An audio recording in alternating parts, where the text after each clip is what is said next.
Hujambo na karibu tena mtazamaji wa The World News katika kipindi hiki cha ulimwengu wa siasa, na mjadala wetu ni jinsi nchi za Urusi pamoja na China zilivyoangushwa na mataifa ya magharibi katika kutetea mpango wa kuimarisha amani katika ukanda wa Gaza ambao uliletwa mezani na Marekani chini ya utawala wa Rais Donald Trump ambao ulikuwa na vipengele 20. Mataifa ya Kiarabu yameunga mkono azimio la mpango wa amani wa Rais wa Marekani Donald Trump katika ukanda wa Gaza. Hata hivyo, mataifa kama vile China pamoja na Urusi zilijizuia kupiga kura, lakini ni kutokana na sababu za msingi walizozitoa, wakisema kwamba mpango huo haukuangalia juu ya kuanzishwa kwa serikali ya Palestina ambayo mataifa ya Kiarabu yamekuwa yakililia kila kukicha. Lakini katika upigaji wa kura, mataifa hayo ya Kiarabu yamekubaliana na mpango huo wa Rais wa Marekani Donald Trump uliokuwa na vipengele karibia 20. Rasimu hiyo ilifanyiwa marekebisho, ilichapishwa Alhamisi ya wiki iliyopita,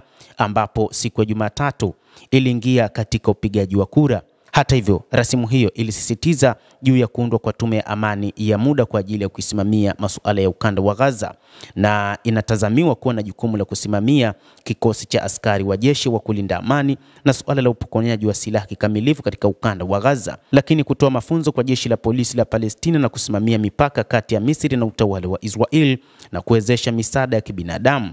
Lakini Urusi na China, wanachama wa kudumu wa Baraza la Usalama la Umoja wa Mataifa ambao wana kura ya turufu, waliamua kukaa pembeni kutokana na kwamba mataifa ya Kiarabu yaliamua kuunga mkono azimio hilo. Hata hivyo, azimio hilo limeleta ushawishi mkubwa wa Marekani na Israel katika eneo la mataifa ya Kiarabu, lakini pia ni azimio ambalo linafuta nafasi ya Wapalestina kuwa na taifa lao, sambamba na kile ambacho China na Urusi imetaja kwamba ni mpango wa namna ambavyo Marekani na Israel zitaweza kulitawala eneo hilo la Mashariki ya Kati watakavyo, lakini kulazimishwa kwa mataifa ya Kiarabu sasa juu ya mpango wa Abraham wa mwaka 2020 wa Rais wa Marekani Donald Trump.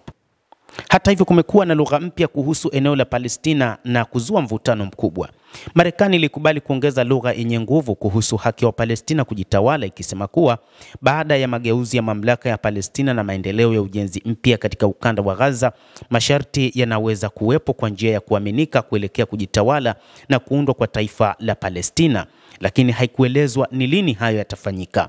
Ingawa hili limemkasirisha Waziri Mkuu wa Israel Benjamin Netanyahu, ambaye amepinga vikali kuundwa kwa taifa la Palestina, amedai kuwa hatua hiyo itawazawadia Hamas. Azimio hilo pia linatoa mamlaka kwa jeshi la udhibiti kutumia hatua zote zinazohitajika kutekeleza majukumu yake, likiwemo kudhibiti mipaka, kusaidia polisi wa Palestina waliopatiwa mafunzo na kuratibu misaada ya kibinadamu, na hatimaye linapanga Israel kuondoa majeshi yake katika ukanda wa Gaza kwa kufuata viwango vya muda vinavyokubaliana na jeshi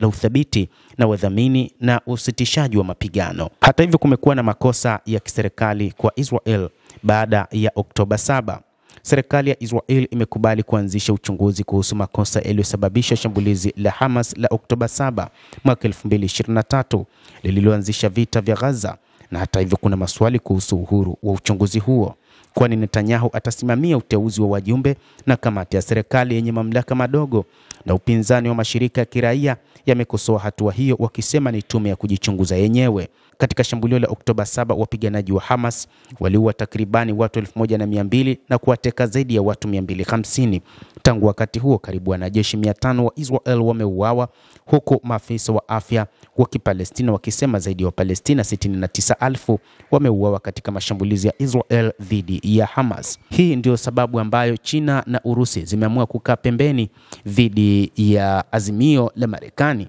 ambalo mataifa ya Kiarabu yameamua kulipitisha kwa kushirikiana na Marekani. Basi mtazamaji, endelea kutufuatilia, tutakuwa tukikujuza ni nini kinajiri ulimwenguni kupitia hapa The World News. Mimi ni Adam Hussein, endelea kuwa nasi wakati wote, endelea kutufuatilia uweze kujua ni nini kinajiri katika ulimwengu.